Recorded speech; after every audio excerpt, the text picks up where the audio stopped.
अक्टूबर to मार्च। इसके जो खरीफ crops हैं उसके एग्जाम्पल हैं जैसे कॉटन और मेज। कॉटन यानी कि रुई और मेज यानी कि मक्का, इन दोनों की जो खेती होती है, जो फसल होती है वो खरीफ क्रॉप्स कहलाती है। बैरली एंड वीट, ये जो बैरली होता है जो होता है, वीट यानी कि गेहूं, इनकी फसल जो होती है वो विंटर सीजन में होती है, इनको रबी की क्रॉप्स बोलते हैं।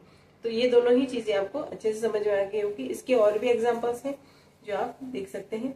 इनका जो प्रोसेस है वो उसको अपन आगे से डिटेल में पढ़ते हैं कि एग्रीकल्चर प्रैक्टिसेस मतलब कृषि करने की जो पद्धतियां हैं उनको अब 7 स्टेप में डिवाइड किया गया है। फर्स्ट है प्रिपरेशन ऑफ सॉइल, मतलब मिट्टी को तैयार करना। उसके लिए आपको इसको 3 में डिवाइड किया गया है। एक तो प्लपिंग, लेवलिंग एंड मैन्यूरिंग, उसको मिट्टी को उधेलना फिर उसको लेवल पर करना। तो इस तरह से इसको 3 में डिवाइड किया गया है। इसकी डिटेल अपन नेक्स्ट वीडियो में पढ़ेंगे। फिर सेकंड है शोइंग, मतलब जब मिट्टी आपकी अच्छे से तैयार हो जाती है तो उसके बाद में जो सीड है उनको उसके अंदर प्लांट करना है, यानी प्लांटिंग सीड्स।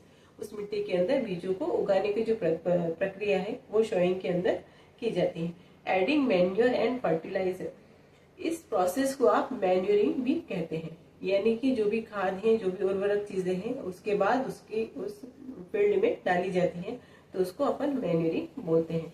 फिर आता है इरिगेशन। इरिगेशन में सप्लाई ऑफ वाटर, फिर उस सीड्स को पूरे फील्ड को क्या किया जाता है, पानी की सप्लाई की जाती है। तो वो जो प्रोसेस है वो इरिगेशन के अंदर आता है, यानी कि सिंचाई का जो प्रोसेस है वो इसी के अंदर होता है, पानी को पूरे फील्ड में सप्लाई करना।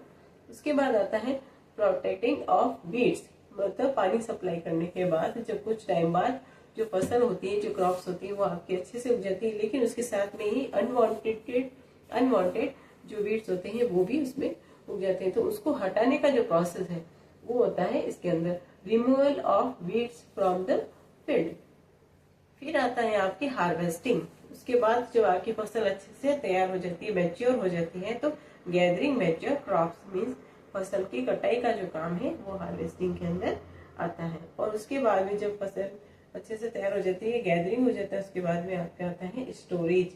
जो भी फसल आपको मिलती है, जो भी सीड्स आपको मिलते हैं उनको स्टोर करने का जो काम है वो स्टोरेज के अंदर आता है। इस स्टोरेज के द्वारा अपन नेक्स्ट सीजन तक की जो क्रॉप्स होती हैं उनको आप स्टोर कर सकते हैं, यानी प्रिजर्विंग ऑफ क्रॉप्स।